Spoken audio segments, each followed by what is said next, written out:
Morning mga kabiyahidor. Yan ako para kabiyahidor ba, no? Ako na ay nanawagan sa Gardenia, no? Kasi kaninang madaling araw nag-video ako talaga, no? Ang driver nila lasing. Habang nag-deliver sila ng mga produkto nila, mga tinapay, lasing yung driver.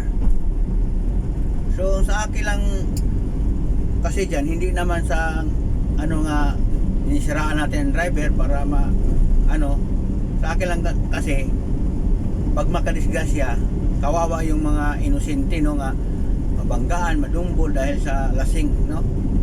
So panoorin yung video ko kaninang madaling araw na may ina-upload ako. Talagang lasing talaga, no, kasi mismo nakausap ko nga iba yung tono. Hinamon pa ako nga reklamo, ano ba kaya. So sa akin, hindi naman ako magreklamo kasi wala naman akong pakialam doon, no?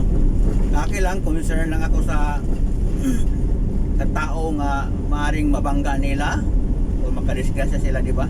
Okay lang sana kung sila lang ang madisgrasya sa ginawa nilang magmaniho ng lasing, no? At saka pangalawa, on duty, nag-deliver lasing, no? So hindi maganda yon mga kabahidor, no? Lalo naman sa Gardenia, malaki namang kumpanya yung Gardenia. So issue nyo yung mga empleyado nyo nga hindi talaga umiinom pag mag-drive or magtrabaho. Kasi pag halimbawa makadisgrasya yan, kayo Gardenia, may pananagutan din kayo di ba?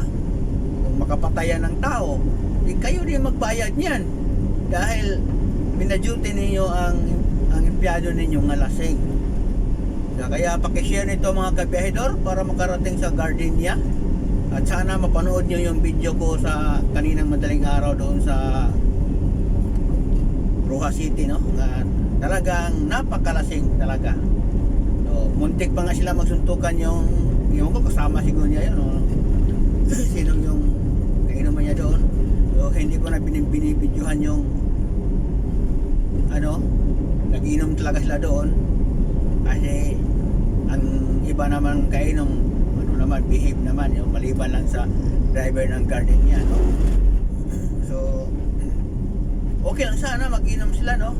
Kung hindi nakatrabaho, hindi mag-drive, no? Ganyan kasi on duty tapos nag-drive ka pa, mahirap yun, no? Makadisgrasya talaga, kabiyahidor. Kaya sa mga driver, huwag tayo umiinom habang mayroon nagtatrabaho tayo, lalo na ang trabaho natin isang driver. So delikado, kawawa yung pamilya natin, no? Mamatay man tayo sa aksidente, kawawa yung pamilya natin.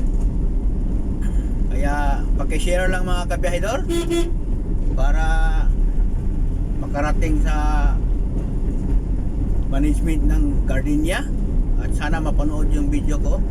Although hindi ko naman na video lahat, pero siguro marinig naman yun siguro ang usapan namin sa driving nga lasing, no?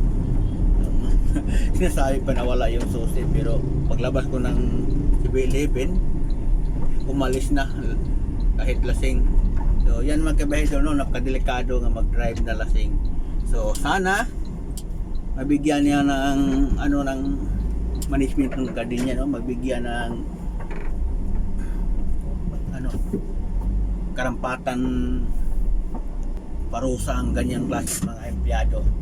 Naka-duty ka tapos lasing, so hindi maganda. So yan lang kabahidor.